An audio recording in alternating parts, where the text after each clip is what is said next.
Good evening, everyone. Happy to meet you once again. Allow me to pray and we start sharing through this evening fellowship.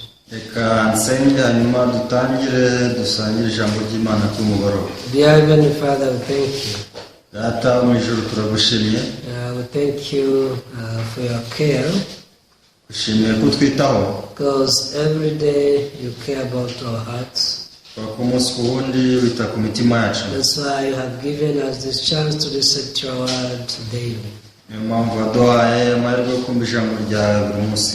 Through this pandemic, COVID-19, we're able to see that you prepared this way for us to listen to your word. So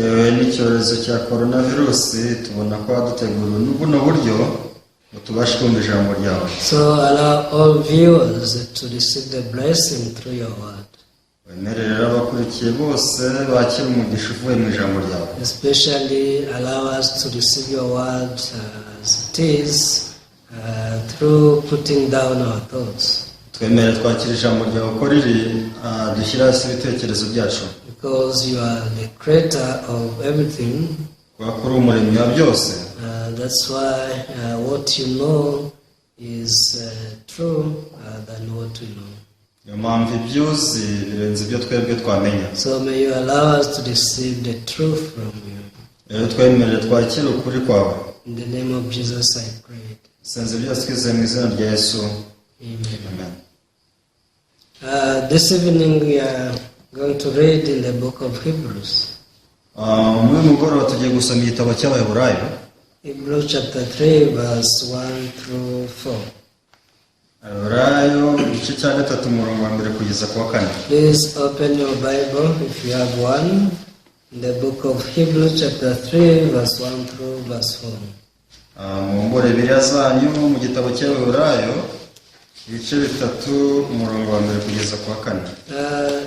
If you are there, I will read.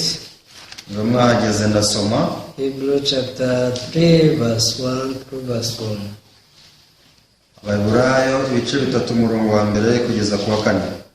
Therefore, holy brethren, partakers of the heavenly calling, consider the apostle and the high priest of our confession, Christ Jesus.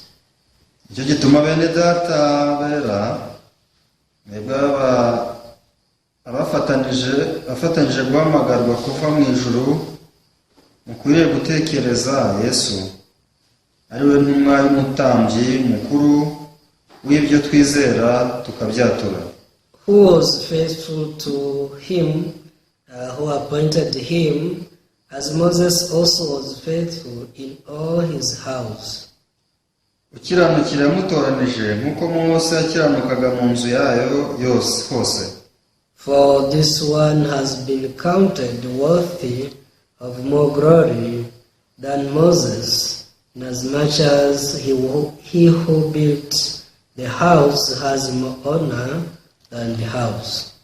Kuko Yesu yatekerejwe ko akwiriye guhabwa icyubahiro kirusha icya Mose nk'uko icyubahiro cy'umwubatsi kiruta icy'inzu.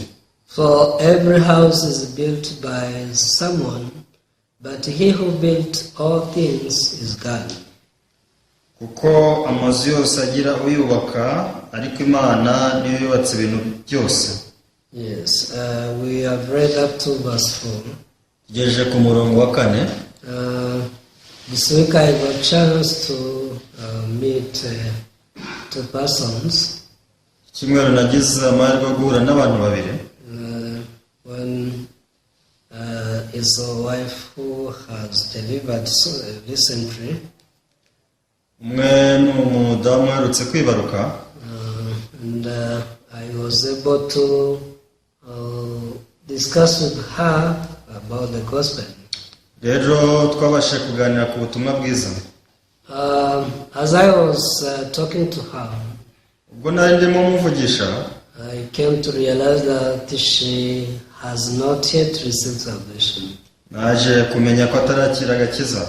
I know as we live our spiritual life, mu gihe tuba ubuzima bw'umwuka, Many times Satan deceives us and gives us different thoughts which are different from the world. rimwe na rimwe satani aradushuka akaduha ibitekerezo bitandukanye n'ijambo ry'Imana. And sometimes we believe in the thought that we believe in God, yet it's just a thought. rimwe na rimwe twizera igitekerezo kitubwira ngo twizera Imana, ariko usasanga ni igitekerezo gusa. Anyways, as I was talking to her, igihe ryose ubwo navuganaga nawe, God opened her heart. Imana yafunguye umutima we, And she testified to me. I have realized the reason why I was afraid to testify. yaje kumbwira ati nyagira ubwoba bwo gutanga ubuhamya. Yes, I heard the gospel from my husband. Yego rwose numvise ubuhamya ku mufasha wanjye. Even I sometimes visited the church. Ndetse nagiye nsura n'itorero. But I didn't get this boldness to testify if I'm holy. Ariko sinigeze ngira amanga yo guhamya ko ndi uwera. So, and she said, I realized that I didn't believe in this gospel. Rero naje kumenya ko ntakiri ubutumwa bwiza. So this is what she said. Rero nibyo yambwiye. I really like the book of Hebrews. Rero nkunda igitabo cy'Abaheburayo. Because through this book I also received salvation. Kubera ko nakiraga kiza binyuze muri iki gitabo. And when you read this book, Usomye iki gitabo from chapter 1 up to chapter 13, uvuye mu gice cya mbere ukagera mu cya 13, you can clearly realize how Jesus forgave all of our sins. ubasha gusobanukirwa neza uko Yesu yababariye ibyaha byacu byose. So I told her, please read the Bible. Namubwiye ni rero ukwiye gusoma Bibiliya. But start reading this book of Hebrews. Kandi uzahere kuri iki gitabo cy'Abaheburayo. After I finish, let me know. Nukirangiza uzambwire. I will tell you the next book to read. Nzakubwira ikindi gitabo uzakurikizaho. So every house in the world has the one who built it. Rero buri nzu yose mu isi igira uwayubatse. And whenever you see a house, you think about the engineer or architect who designed it. Kandi iyo utegereje inzu uhita utekereza umuntu wayishushanyije. For this reason, even when we see all creatures, we can't help but to think about God. Rero natwe turebye ibiremwa byose mu isi nta kindi usibye gutekereza ku Mana. But so many people are deceived by Satan. Ariko abantu benshi usanga barashutswe na Satani. And they don't have chance or time to think about God. Ugasanga nta mahirwe nta mwanya bafite wo gutekereza byimbitse. But when we think about God, ariko utekereje ku Mana, that's when we can realize how amazing God created us. nicyo gihe umenya uburyo butangaje Imana yaturemyemo. And that's how we can come to know the love of God towards human beings. Kandi nicyo gihe ubasha kumenya urukundo rw'Imana ifitiye umuntu. From long time ago, God could speak with men. Rero kuva kera kose Imana yagiye ivugana n'abantu. God talked to people through prophets. Imana yagiye ivugana n'abantu binyuze mu buhanuzi. But after Jesus came down in the world, ariko Yesu amaze kuza hano mu isi, God decided to speak to us through this Bible. Imana yahise ihitamo kuvugana natwe binyuze muri Bibiliya. God wants to talk to us through the Word of God. Bivuze ngo Imana yashaka kutuvugisha binyuze mu ijambo ryayo. That's why He gave us this Bible. Niyo mpamvu yaduhaye Bibiliya. So we are so much thankful to God because now we have it in our hands. Dushimira Imana cyane kubera ko ubu tuyifite mu biganza byacu. And as we share the Word of God every day, igihe dusangiye ijambo ry'Imana buri munsi, I could see that our hearts become brightened. mbasha kubona ko imitima yacu igenda icya. The light comes in our hearts. Umucyo ni kuza mu mitima yacu. And the light casts all darkness in our hearts. Umucyo ukirukana umwijima wose wari mu mitima yacu. So from Genesis chapter 1, we can see how God created heavens and the earth. Rero kuva mu itangiriro tubona uko Imana yaremye ijuru n'isi. God who created everything by His word. Kandi yaremye byose binyuze mu ijambo ryayo. He also creates hope and joy, even happiness in our hearts in the same way. nk'uko nguko niko irema ibyishimo ibyiringiro n'umunezero mu mitima yacu. Not only this, but also He created righteousness in our hearts. uko niko kandi narema gukiranuka mu mitima yacu. But many people, they don't acknowledge who is God. ariko usanga abantu batazi ngo Imana ni iki. When you read the book of Isaiah, iyo usomye igitabo cya Yesaya, please open the book of Isaiah chapter 45. reka dusome igitabo cya Yesaya ibice 45. Shall read the 2 verses there. Isaiah chapter 45 verse 17 and 18. Yesaya 45 umurongo wa 17 n'uwa 18. But Israel shall be saved by the Lord with an everlasting salvation. You shall not be ashamed or disgraced forever and ever. ariko Isirayeli azakirishwa n'Uwiteka agakiza gahoraho, muzakorwa n'isoni, muzamwara iteka ryose.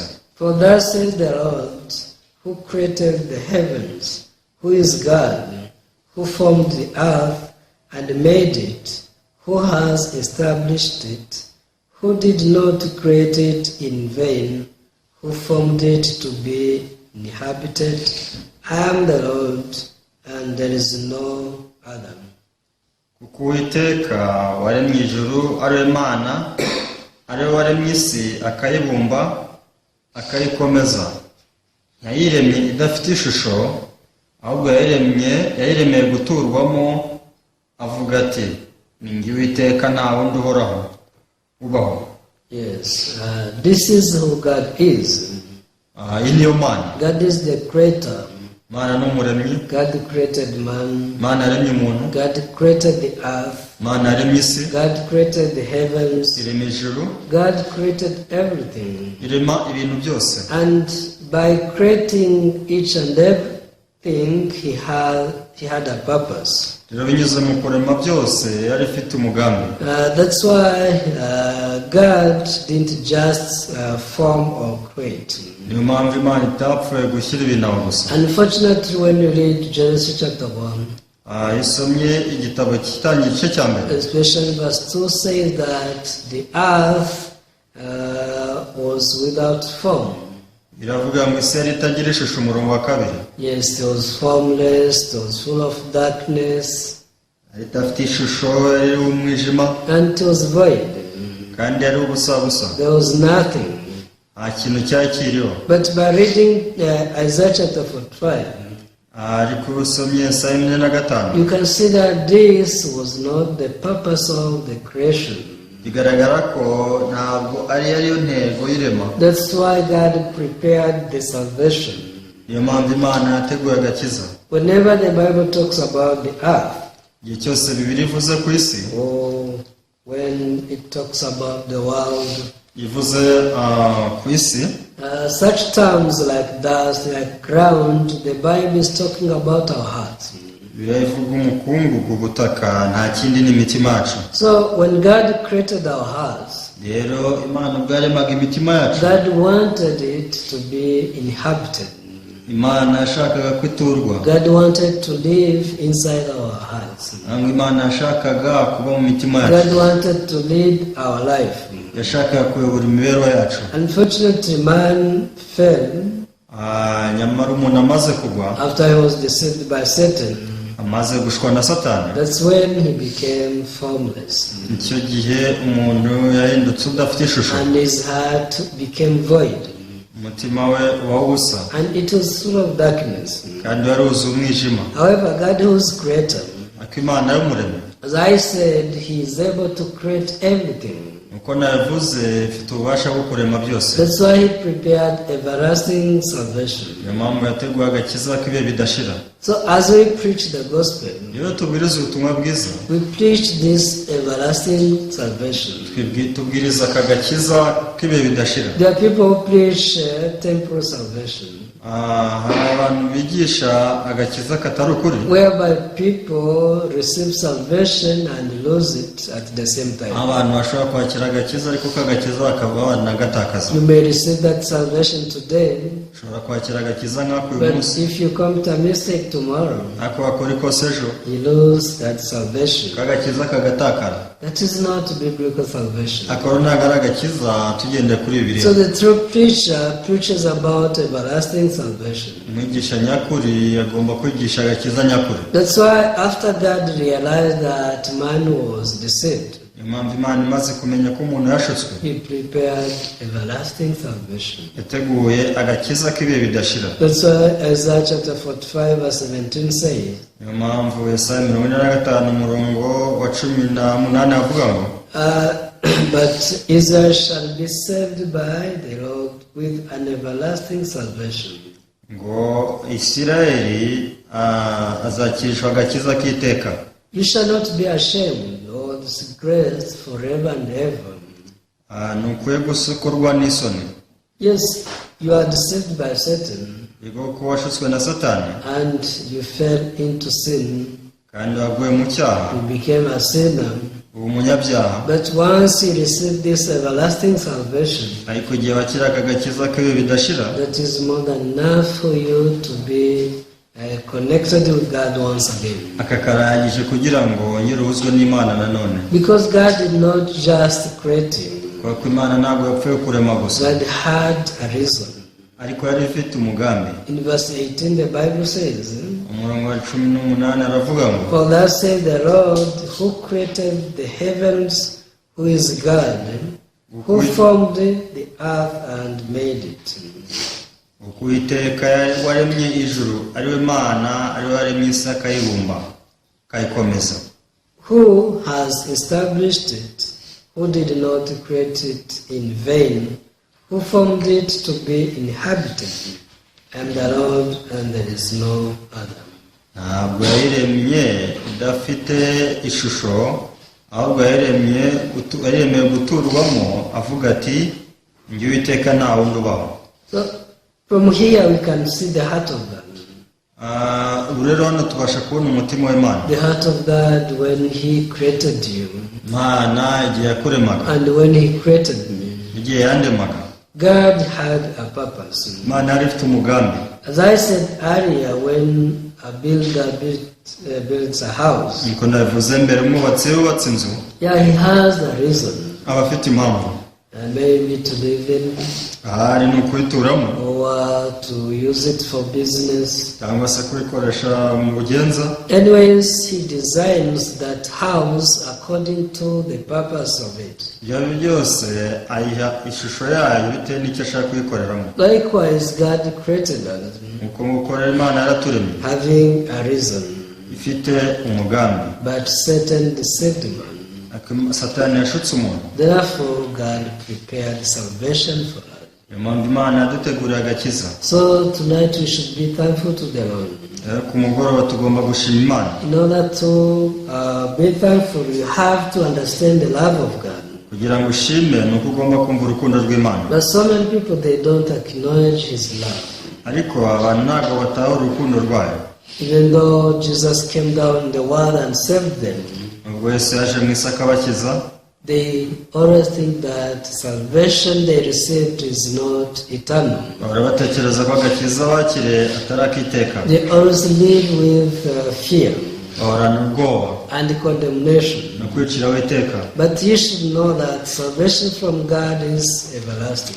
agomba kumenya ko agakiza kava ku Mana ari ak'ibihe bidashira. It is the salvation which was fulfilled by Jesus himself. ni agakiza kasojwe na Yesu we ubwe. So that's why I told you that I like the book of Hebrews, niyo mpamvu nabwiye ni nkunda igitabo cy'Abaheburayo, because this book explains clearly how we got this salvation. kubera ko iki gitabo kitwereka neza uko twabonye ku gakiza. And it shows us the heart of God towards us.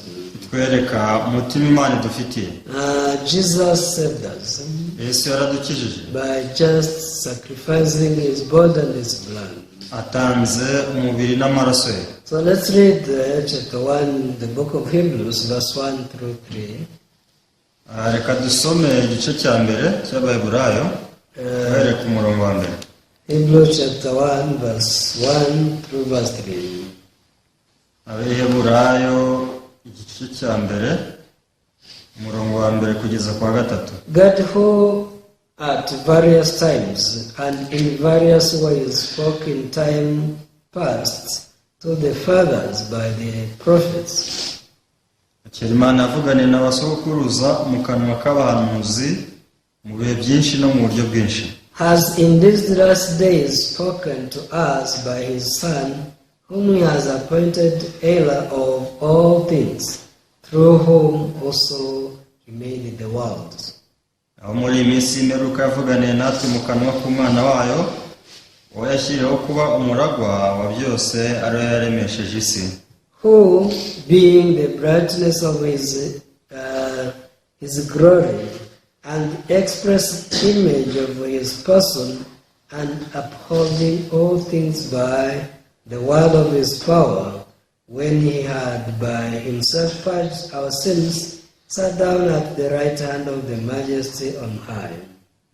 Kuko ari ukurabagirana k'ubwiza bwayo n'ishusho ya kamere yayo, kandi akaba ari we uramiza byose ijambo ry'imbaraga ze, amaze kweza no gukuraho ibyaha byacu, yicara iburyo bw'ikomeye cyane yo mu ijuru.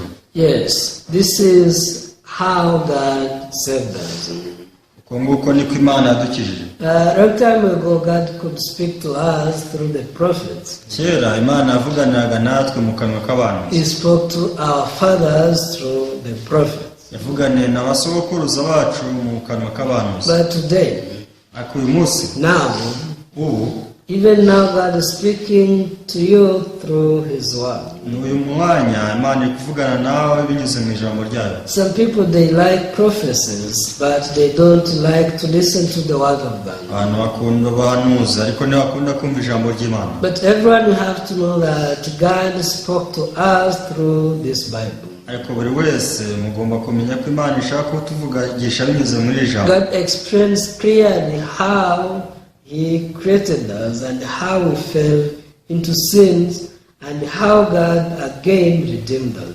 Imana itwereka uko yaturemye nyuma tukagwa mu cyaha ariko ikerekana uko yaje kuducungura. So when we realize this fact, Iki kintu rero tukimenye, we can't say but to receive the love of God. nta kindi usibye kwakira urukundo rw'Imana. And we can't say but to rejoice. Nta kindi twakora usibye kunezerwa. Because God as the creator, Kuko Imana ari umuremyi. God creates righteousness in Imana us. yaremye gukiranuka binyuze muri twe. God creates joy and peace in our hearts. Imana yaremye ibyishimo n'umunezero mu mitima yacu. And we can live happily through receiving this word. Tubasha kubaho twishimye binyuze kwakira ijambo. Because God speaks to us through his word. Kuko Imana ituvugisha binyuze mu ijambo ryayo. So Jesus was given this authority. Rero Yesu yahawe buno butware. One, the Bible said that he is the brightness of his glory. Icya mbere ni uko birivuga ngo niwe kurabagirana k'ubwiza bwayo. And he is the express image of his person. Kandi akaba ari we shusho ya kamere yayo. Because of this, he upholds all things by the word of his power. Akaba ari we uramiza byose ijambo ry'imbaraga ze. Because after forgiving all of our sins, after sanctifying us, he went back to heaven. Kwamaze kweza no gukuraho ibyaha byacu yasubiye mu ijuru. Everyone, you have to think about Jesus. Twese dukwiye gutekereza kuri Yesu. You have to think about what Jesus has done for you. Dukwiye gutekereza uko Yesu yagupfiriye. Today we read Hebrews chapter 3. Twasomye uyu munsi Abaheburayo ibice bitatu. So as we conclude, we can once again go back in Hebrews chapter 3. Reka dusubire mu Baheburayo ibice bitatu. The very first verse says, therefore, holy brethren, partakers of the heavenly calling, consider the apostle and the high priest of our confession, Christ Jesus. Nicyo gituma bene data bera mwebwe abafatanije guhamagarwa kuva mu ijuru, mukwiriye gutekereza Yesu ariwe numa n'umutambyi mukuru w'ibyo twizera tukabyatura. Yes, after we become holy, tumaze kuba bera, after believing the gospel, tumaze kwizera ubutumwa bwiza, after confirming that Jesus went back to heaven after sanctifying us, tumaze kumenya ko Yesu yasubiye mu ijuru amaze kutweza, we become holy brethren, twahindutse bene data bera, and we are saints in the fellowship. kandi turabera mu itorero. That's why from that time we can fellowship with God. Iyo mpamvu guhera ubwo ngubwo duhera ko dusabana n'Imana. We can go before God boldly. Twajya imbere y'Imana dushize amanga. But the Bible says Bibiliya avuga ngo you have to consider Jesus Christ, ugiye kuzirikana Yesu Kristo, because he's the apostle and the high priest of our confession. kuko niwe mutambyi mukuru w'ibyo twizera tukabihamya. The reason why we say that we are righteous, Impamvu tuvuga ko turi abakiranutsi it's because of Jesus. ni ukubera Yesu. The reason why we say that we are perfect righteous, Impamvu tuvuga ngo turi abakiranutsi batunganye it's because of Jesus Christ. ni ukubera Yesu Kristo. The reason why we say that we are happy, Impamvu tuvuga ngo turishimye, we are joyful, turanezerewe, we are peaceful, dufite amahoro, it's because the word of Jesus created all these good things in our hearts. ni ukubera ijambo rya Yesu ryaremye ibyo byose mu mitima yacu. To begin with, we didn't have them. Mbere ntabwo twari tubifite. We used to live with fear. Twabanaga n'ubwoba, We used to live with condemnation. twayaga tubana no kwiciraho iteka. But after we realized how Jesus sanctified our sins, Ariko tumaze kumenya uko Yesu yogeje ibyaha byacu, after realizing that God created us with a reason and a purpose, tumaze kumenya ko Imana yaturemye ifite umugambi, we received the heart of God. twakira umutima w'Imana. And from that time we can rejoice, Kuva icyo gihe rero tubasha kunezerwa, because of this everlasting salvation. tubasha kubona agakiza k'ibihe bidashira. However, Satan tries to deceive us. Ariko kandi Satani agerageza kudushuka, And once again we want to check our life, how we live. ugasanga turagerageza gushakisha uko tubaho mu buzima bwa buri We munsi, focus on ourselves. tukiyitaho. But the Bible says, consider Jesus Christ. Ariko biravuga ngo zirikana Yesu Kristo. Verse 2, Umurongo wa 2, who was faithful to him who appointed him, as Moses also was faithful in all his house. ukiranukira yamutoranije nk'uko Mose yakiranukaga mu nzu yayo hose. Verse 4, for every house is built by someone, but he who built all things is God. Umurongo wa 4 ngo kuko amazu yose agira yubaka, ariko Imana niyo yubatse ibintu byose. Yeah, God is the one who built everything. Imana niyo yubatse ibintu byose. God is the one who created you. Imana niyo yakuremye, God is the one who created us Imana niyo yaturemye and all things. ibintu byose.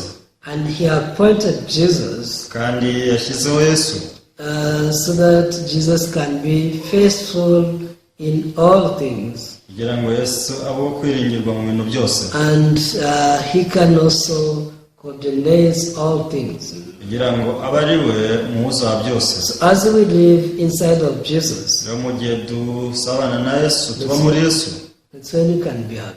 icyo gihe cyonyine twanezerwa. We rejoice all the time because Jesus has that authority to make us rejoice. Turanezerwa ibihe byose kuko Yesu afite ububasha bwo kuduhindura abantu banezerewe. Tonight I want you to consider on Jesus in your life. Iringero ku mugoroba mwazirikana Yesu wenyine, Don't consider yourself. ntukizirikane, Don't see what you do, ntukarebe ibyo ukora, whether you do well or not. wakora neza cyangwa nabi, That is not a problem. icyo si cyo kibazo gihari. All you need is to consider Jesus, who is the apostle and the high priest of our confession. Icy'ingenzi ni ukuzirikana Yesu ari we mutambyi, ari we ntumwa ndetse n'umutambyi mu w'ibihe bidashira. Because whatever we confess, Igihe cyose twatuye it's because of Jesus. ni kubera Yesu. So I want you to think about the work of Jesus. Niringiye ko mwatekereza ku mirimo ya Yesu. As we conclude, you can read one verse. Dusoza reka dusome umurongo umwe, Hebrews chapter 12. Aburayo ibice 12. verse 3. Verse 2 and 3. umurongo wa mbere n'uwa kabiri. The Bible says, looking unto Jesus, the author and finisher of our faith, who for the joy that was set before him endured the cross, despising the shame, and has sat down at the right hand of the throne of God. umurongo wa kabiri, dutumbira Yesu wenyine ari we banze ryo kwizera, kandi rugusohoza rwose, yihanganiye umusaraba kubw'ibyishimo byamushyizwe imbere, ntiyita ku isoni zabo, yicara iburyo bw'intebe y'Imana. Yes, verse 3, for consider him who endured such hostility from sinners against himself, lest you become weary and discouraged in your souls. umurongo wa gatatu, nuko muzirikane uwo wihanganiye ubwanzi bw'abanyabyaha bukomeye butyo, kugira ngo mudacogora mukagwa isari mu mitima yanyu. I don't know if you are discouraged, sinzi mucitse intege, or if you ever get discouragement, or if you ever get discouragement. cyangwa niba warigeze utenebuka. But the reason why people are discouraged impamvu abantu bacika intege is because once again they look at themselves. nuko bongeye kwirebaho. But if you realize how sinful you are, ariko uramutse umenye uko uri umunyabyaha, you are a person to perish. uri umuntu wo kurimbuka. Before you meet Jesus, mbere yo guhura na Yesu, you can't help but to perish. nta kindi usibye kurimbuka. But once you realize this gospel, ariko umaze kumenya ubutumwa bwiza, you see how Jesus endured in order to save such a sinner like you. ubasha kubona uko Yesu yapfuye agakiza umunyabyaha mubi nkawe. And the Bible says, Bibiliya ikavuga ngo, looking unto him, the author and the finisher of our faith. dutumbira Yesu ari we banze byo kwizera, kandi akaba ari nawo gusoza. Jesus endured in order to save you and to save me. Yesu yarihanganye kugira ngo nkize nagukize. That's why we should consider him all the time. impamvu dukwiye kuba rero tuzirikana ibihe byose. Once you consider Jesus, uzirikana Yesu, you can't help but to live a fruitful life. uzabasha kubaho ubuzima bw'imbuto. I believe that you change your focus. Ngiye ko wahindura intumbero yawe. From now on, never focus on yourself. ntukajye wizirikana. If you focus on the works of Jesus, nuzirikana imirimo ya Yesu, if you focus on the love of God, nuzirikana urukundo rw'Imana, you not have time to be discouraged. nta gihe uzabona cyo gucika intege. Instead, you will always consider Jesus, because our confession is possible when you consider Jesus. uhora umuzirikana kubera ko ibyiringiro byose byacu birashoboka mu gihe twazirikanye Yesu. That's how we can confess all good things we received from him. icyo gihe nibyo twabasha kwatura ibyiza byose twakiriye kuri we. I hope that all viewers can consider Jesus. ngiye ko mwese mwakurikira mwatumbira Yesu. Don't follow your thoughts. mugakurikira ibitekerezo byanyu. Don't just consider your evil deeds. ahubwo wowe uyibuka ko ibyo wakoze ari bibi gusa. Neither your good things. byaba ari ibyo byiza, You should not consider them. ukwiriye kubizirikana. Instead, you consider Jesus, uzirikane Yesu, who sanctified and paid for your sins. wakwejeje kandi akishyura ibyaha byawe. And if you consider him, umuzirikana, if you look upon him, bari ureba gusa, because he is the author and the finisher of your faith, kubera ko ari we banze byo kwizera kandi akaba ari nawe gusoza. you will live with joy and peace all the time. uzabana n'ibyishimo n'umunezero ibihe byose. Let's pray. kadusenge. Father God, we thank you. data wo mu ijuru turagushimye. Tonight we could realize that you are the creator of all things. umugoroba tumenye ko ari we muremyi wa byose.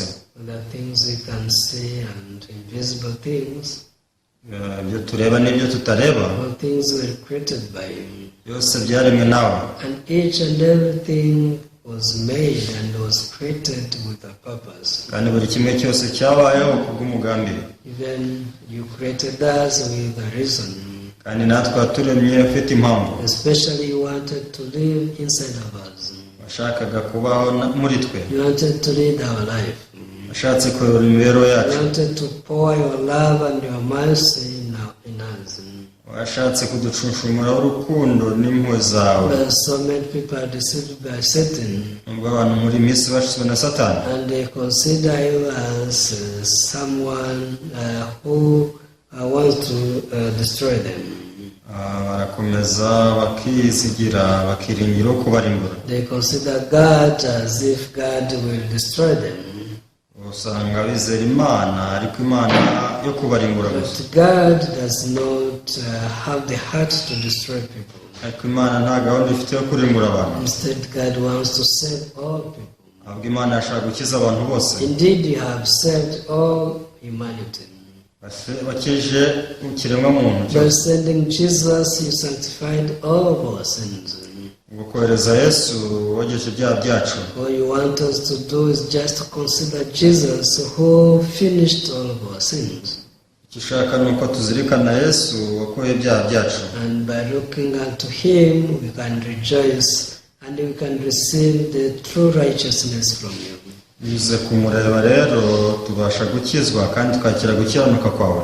We thank you, turagushimye. and we believe that all viewers will also put down their thoughts and consider only Jesus in their lives. twinjiye ko abakurikiye bose bashyira ibitekerezo byabo hasi bakemera yesu gusa. In the name of Jesus we pray. dusenze byose twizeye mu izina rya yesu. Amen. amen. Thank you very much. murakoze. I hope until we meet again, you will be in the grace of God. niringiye ko mukomeza kuba mu buntu bw'imana.